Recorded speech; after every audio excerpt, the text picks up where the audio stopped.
Hello, and welcome to Beyond Japan, an interdisciplinary podcast that looks at the broad reach of Japanese studies from within and beyond Japan.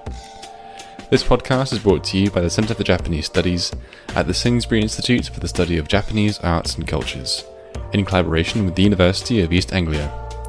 I'm your host, Oliver Moxham, Research Project Coordinator at the Sainsbury Institute and researcher of language and Japanese war heritage. This week we're joined by Wuon-Gean Ho, Printmaker and Research Associate at the University of West England's Centre for Print Research, to discuss the place of Mokuhanga, or woodblock printmaking, in the global spread of traditional crafts.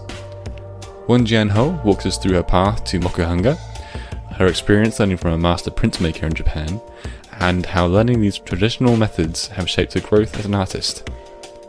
We hope you enjoy the show. Okay, good morning, Wuon-Gean. Thank you for joining me on the podcast today.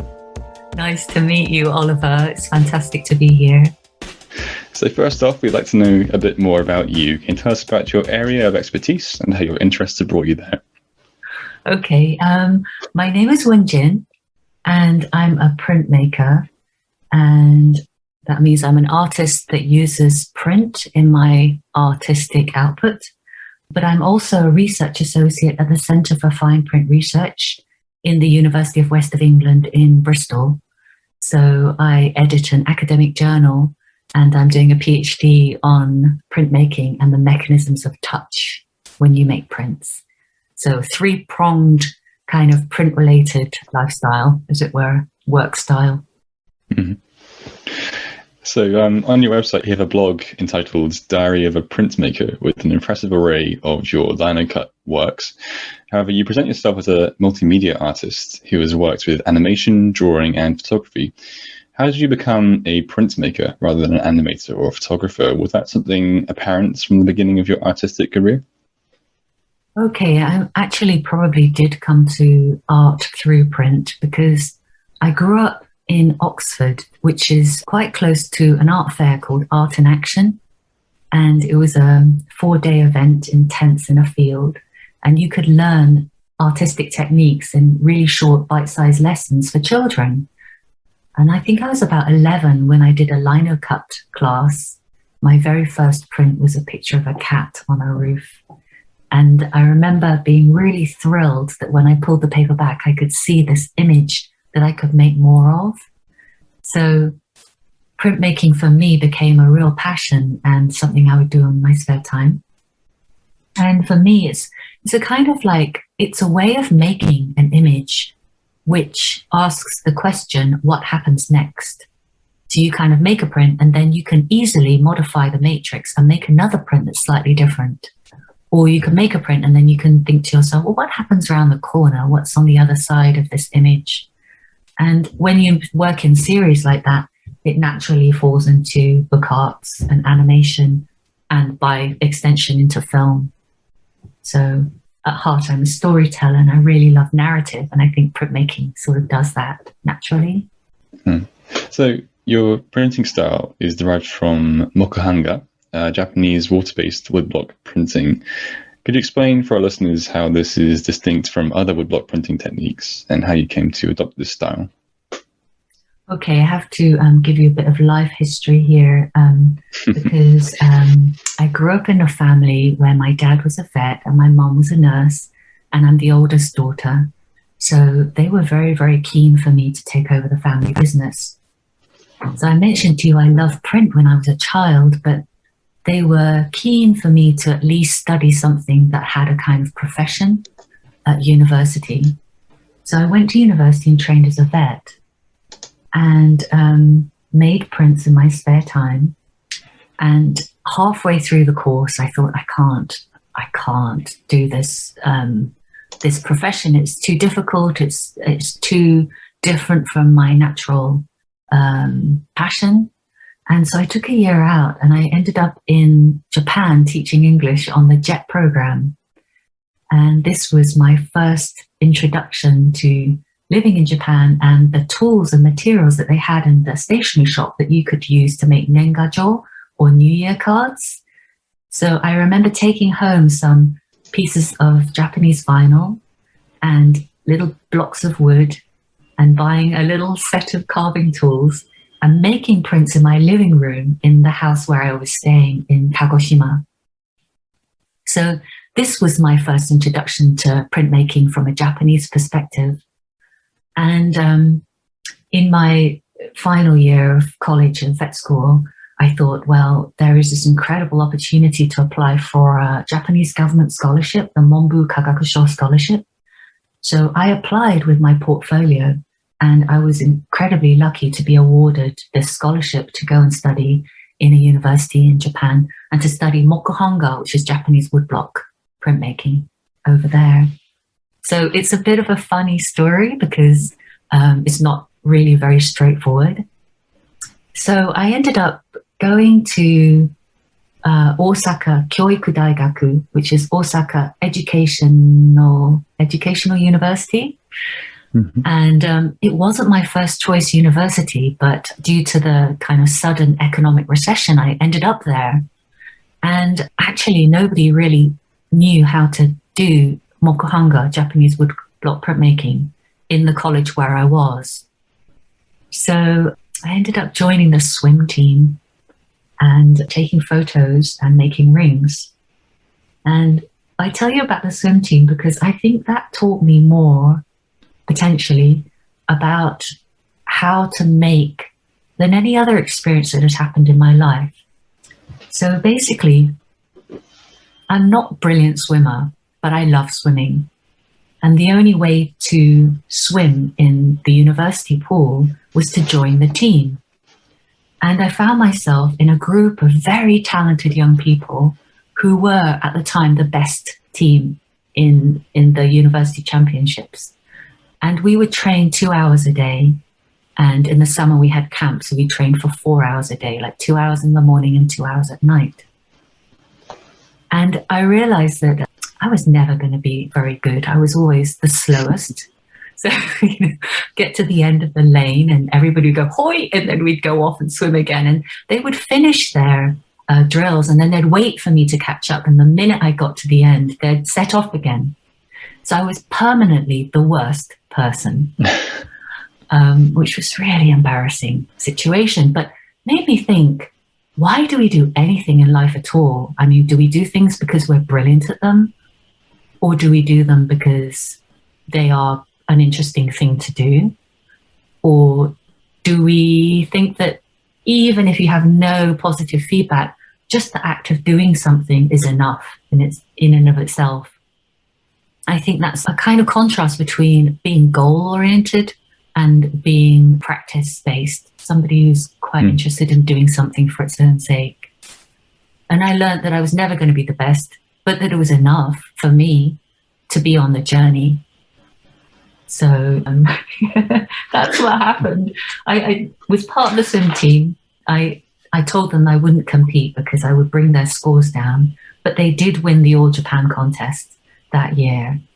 And I think I put my ego to one side, and I experienced I think it's probably a very Japanese sense of encouraging each other, no matter how good you are in the group, that I learned. And just the sheer physical pleasure of being in the water had to be enough. Being the best was not really the aim of the practice. And I kind of dive into art in a similar way. I kind of think, okay, I'm going on a journey. I'm going to enjoy this journey. I'm not sure where the goal is. And I think turning up and having a go is as valid as turning up and being brilliant. It's maybe it's never going to be within grasp to try and be brilliant immediately, but to turn up is a very valid thing to do.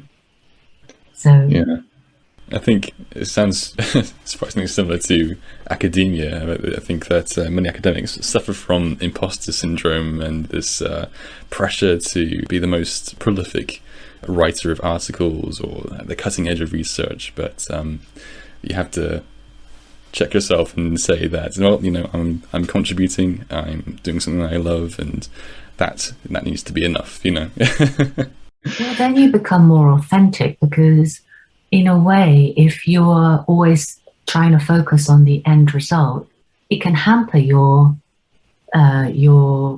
freedom in the moment for something to change. So I normally try not to promise anything when I make something. I don't tell someone, I'm going to make a picture about this, because I think in a way that would destroy the mystery and the authenticity of what is going to develop. And I have to be in the moment and kind of respond to what the picture is telling me. In a way, I'm kind of a guardian or an enabler, but not necessarily a driving force with an end goal in mind. And I think we have the same in research. We have to be open to maybe something unexpected coming up in our research and thinking, okay, well, that wasn't what I expected, but I might have to go along that path and see whether it takes me somewhere new. So, yeah, I like it. Definitely. So you went to university. They didn't teach Mokuhanga. You joined the swim team. How did you arrive at Mokuhanga from there? So I took the money and I ran away. I did sort of do that. I enrolled as a private student to the university, which I had originally been promised a place in, Kyoto Seiki University, because Kurosaki Akira, the amazing kind of print artist of the 20th century, was the head of the department there. And he is an incredible Mokuhanga artist. He passed away a couple of years ago, but I regard him as the print god. So I went there to study. And once again, it was not what I expected from having been to university in the West. I found myself carrying his books. I found myself really having to attend to learning by watching and absorbing, because things weren't explained in a verbal, linear sense in the way that I'd expected. So I learned to copy his movements. And I think there's probably a whole range of people who have copied his movements and have disseminated that copied movement to their students, which is really interesting. The lineage of how we learn is probably traceable back to certain masters who have taught key teachers. Yeah, so I learned how to make Mokuhanga, or Japanese woodblock technique. It's very simple. It's a printing technique that involves water. So you wet the block, it's a wood block, and you add a little bit of glue, and then you put some paint on it, and you brush it in with a bamboo brush that has deer and horse hair, pig hair. Very low tech. And then you use damp paper, which you press on the back with hand pressure to transfer the pigment from the wood to the fibers of the paper. And it's so simple and yet so difficult. It's kind of one of those things like learning to play the guitar. It's like if you describe it in words, it sounds like a fairly straightforward premise, but you realize very quickly that it's all down to humidity and tempo and pressure and evenness, and maybe a kind of very sensitive way of handling your tools. And suddenly you realize there's a real kind of unspoken art form to being able to produce a flat area of color or to produce a certain effect. It sounds like a very practical knowledge rather than something you read and learn from a book. Definitely. And that's actually what my PhD is about capturing what I call tacit knowledge, and the knowledge that we know in our bodies and we find very hard to put into words. And my recent obsession is with gomazuri, sesame seed effect. Have you heard of this? That's new to me.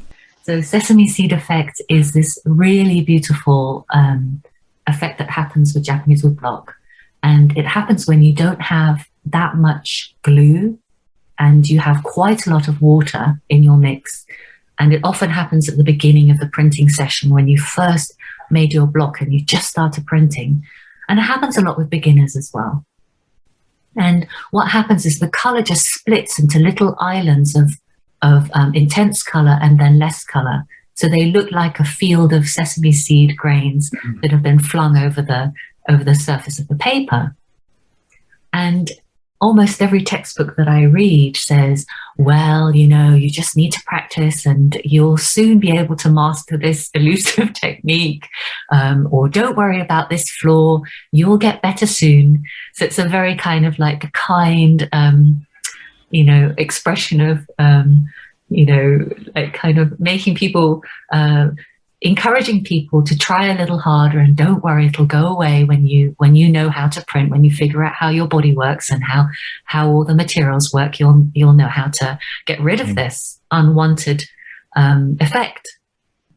But at the beginning of the 20th century, the Mokuhanga, the Japanese woodblock print technique, became used by a lot of creative printmakers, and a lot of them deliberately use this sesame seed effect to indicate to the audience that it was hand printed, that it was a handmade, genuinely hand printed item.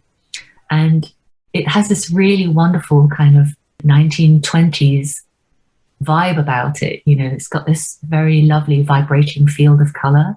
And if you put another color on top, you'll get this incredible like optical pixelated effect that gives images real depth, and it has been used by many artists since as a creative technique, and Kurosaki used it a lot in his work as well. So I've been interested in defining exactly what goes into making a gomazuri, a sesame seed effect print.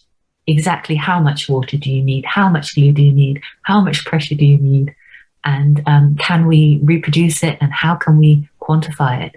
So that's been my current kind of obsession with this very beautiful effect. Fascinating. So you started off printing with lino cuts and then learned Mokuhanga. How was it going from that skill to another? Are they quite transferable, or is it a whole different kind of knowledge? Yeah, I think when you think in printmaking terms, there are a lot of similarities. So both lino cut and Japanese woodblock are relief prints. So the ink goes on the surface of the block and you carve away everything you want to keep white. So you're working in reverse. So all your actions are in removing something, and everything that you make will come out as a mirror image when you print it. So it's going to be reversed left to right.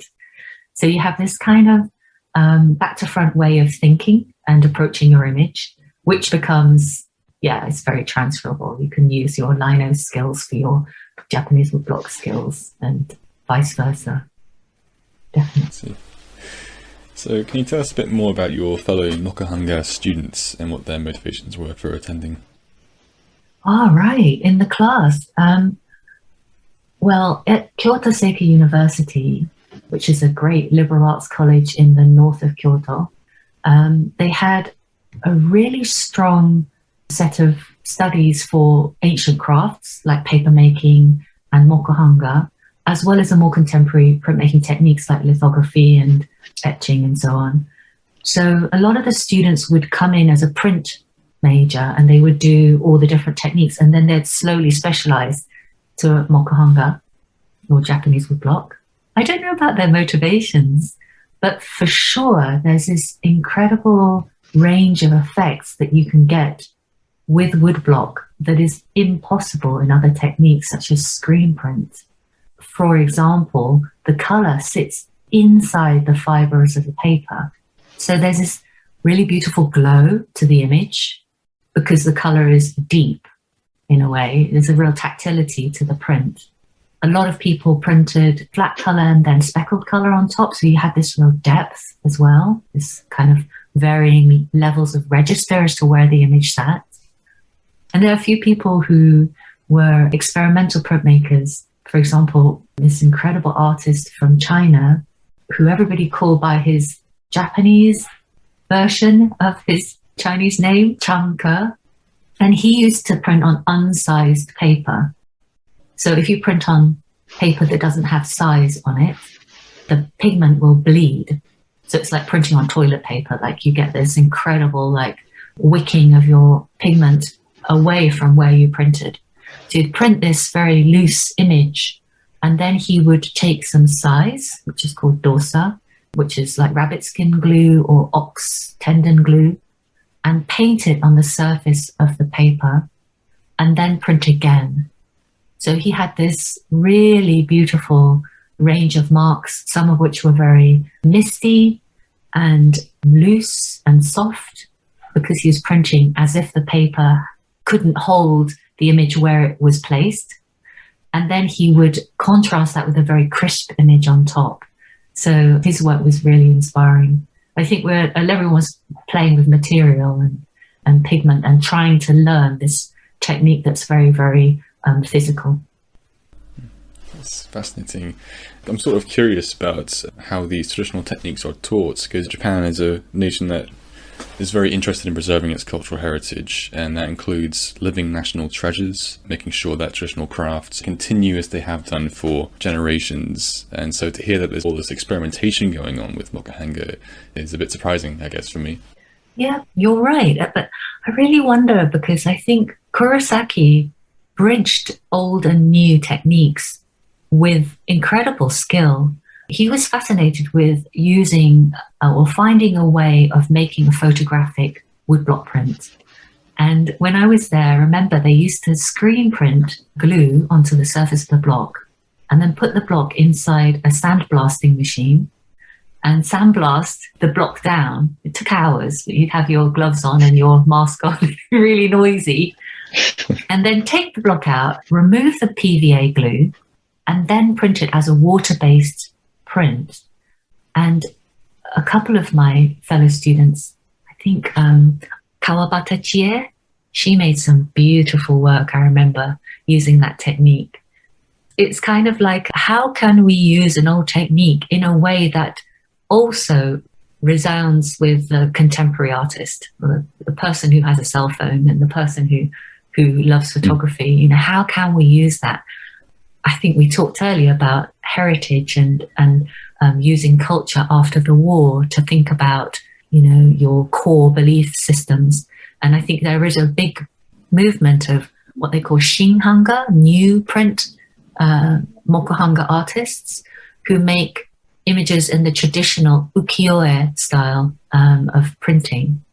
And their work also has a nostalgic quality to the depiction of light and the depiction of countryside and nature and the elements, which is conveyed by the fact that the technique which is used is the technique that was commonly used in the 18th and 19th century. And it speaks to us, it kind of reverberates with our notions of old-fashioned beauty and peace and, you know, landscape and appreciating the seasons. Because of its kind of quality, surface quality. So we need to make a new language for our contemporary age, I think. Yeah. And it sounds like there's a real mix in the tools being used and the materials as well. You have on the one hand these horsehair, boar hair brushes and ox tendon glue, but you also have someone using sandblasters. And so it seems like, quite a mix of the traditional and the modern going on. Yeah, I did a workshop recently in the British Museum, which was called Inspired by Hokusai. Now, Hokusai was a complete genius, and I'm nowhere near anywhere even a hundredth as able as he was. But I found myself in the funny position of running a workshop for beginners. And I thought, well, how many people will come? And they said, well, it could be anywhere between 100 and 200 people. And I thought, well, okay, I can't carve the same block 10 times with amazing precision, but I can ask a machine to help me. So I carved and designed a block, and then I got a laser engraving company to laser engrave 8 more blocks.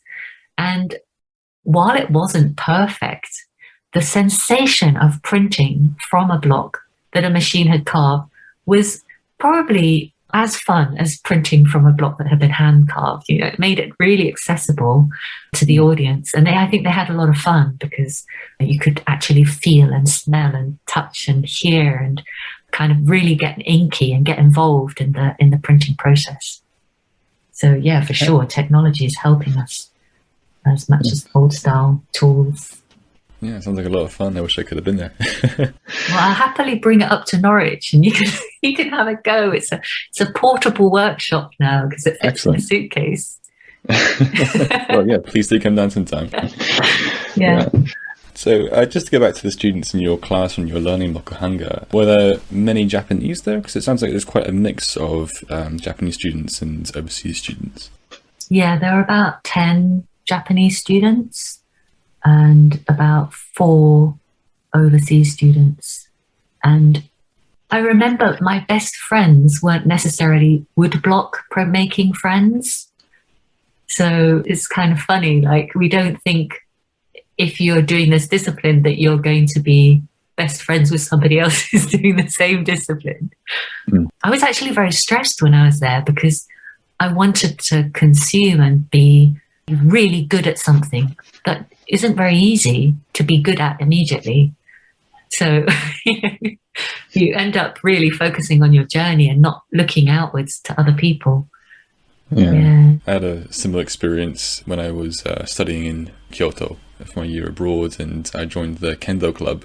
Did you? Quite keen to try out some sword fighting, and I spent the first 6 months just learning how to step backwards and forwards in the proper manner. I did that too, the shuffle, and I was terrified. I didn't want to be hit. So I got into the ki-ai, but I didn't want anyone to hit me, so I kind of like lean backwards a lot. It's not very convincing. Yeah. I didn't have much of a problem with being hit, but when I actually came to the fighting, I found quite reluctant to hit somebody else. It was a bit of a block to really? overcome. Yeah, and they kept having to lean forward, saying, "Go on, you can hit me. It's all right." Hit me. Yeah. So, having looked over your prints, including the fantastic COVID Tales series, you seem to have achieved a level of depth and perspective not typically seen in traditional Ukiyo-e prints associated with woodblock printing. I'm particularly impressed with the use of reflections and mirrors to achieve this. Would you describe this as an adaptation or a continuation of the traditional techniques that you were taught in Japan? I think it's interesting because I studied history of art at school and at university. So I took a year off on the vet course to do history of art as well. And I think I have quite a big training in Western composition from observing people I love, like Rembrandt and Dornier, Hogarth, Munch. You know, the way they make a narrative in a space is quite scenic, and you kind of encourages the eye to rove around and see what's happening in that corner and what's in the shadows, for example. So I think that's quite a big influence, and it influenced me before I went to Japan. So I know the Japanese have a different perspective system, which was parallel perspective depiction of the world, and with multiple vanishing points because they have a scroll-based system like the Chinese perspectival approaches. So it is a very different kind of grounding, like a classical grounding. But I'm fascinated by mirrors and windows because I think the print is like a window into another world. And in a way, you question, because I told you about having to reverse everything, and everything you carve away is white, not dark. It kind of makes you think on a very metaphoric level, where does the truth lie? Is it in the thing I keep, or is it in the thing that I eliminate? I draw myself left-handed on the blocks that I've made, and when I print, I come out as a right-handed person again. So it's this kind of duality, is a natural duality because of the medium of print. You're kind of asserting truth, but you had to lie in order to make the truth come out. You see what I mean? And in a way, a mirror is like that too. You know, we look at ourselves on Zoom and we see a mirror version because that's the face that we're familiar with in the mirror. And we're presented to the world as a flipped version, you know, the right way around, as it were. But we are mediated by the screen. So once again, you don't really know what I look like. You don't know how tall I am or what I'm wearing, what trousers I'm wearing. you have this kind of like partial view and you assume the rest. And I kind of like that sort of playful, ironic mystery behind making partial views or partial mirrors and playing with that truth-lie duality in my images. Mm-hmm. So, for example, are you talking about Mirror Mirror? It's the print of a swimming pool changing room. And they didn't have a mirror. They had a piece of metal that was beaten flat to act as a mirror because it was a very kind of council-run swimming pool, so not particularly rich. And I think this mirror had been there for a long time. So you'd go to the swimming pool, change in the changing room, you're getting ready for a swim, you'd walk past this piece of metal and you would see a grotesque figure with a very dumpy body and amazingly long arms, and you would it would really stop you in horror. Like, is that really me? Is that what I look like? I know I'm going for a swim, so I've got my swimming costume on, but do I really look this disfigured, for example? So I kind of made this print because it's about that kind of humor. Like, maybe we do look like that. Maybe our eyes are wrong. Maybe that's, it was an accurate reflection of my inner soul, and the surface value, the way that light hits the surface of my skin is actually falsehood. You don't know where the truth lies. Anyway, they upgraded and they bought a new mirror about a year after I started swimming there. So I made another print about a woman hanging out in front of the mirrors, slightly inspired by my time in Japan, because I love the bath ritual. But the second print is called She Doesn't Care If We Stare. And it's a picture of a woman who's changing in front of the mirror and she has no clothes on. And I know in Japan it's completely normal to go to the bathhouse and have no clothes on and hang out together without clothes on. But in the UK, for sure, there's a real sense of surprise and outrage and amusement and maybe embarrassment when you see somebody with no clothes on who's really happy having no clothes on in a changing room in a female space. And so I made this print about this lady who was just hanging out in front of the mirror with a lot of people looking at her in this very questioning way. So it's about, why are we shy in the UK? Why are people not shy in Japan?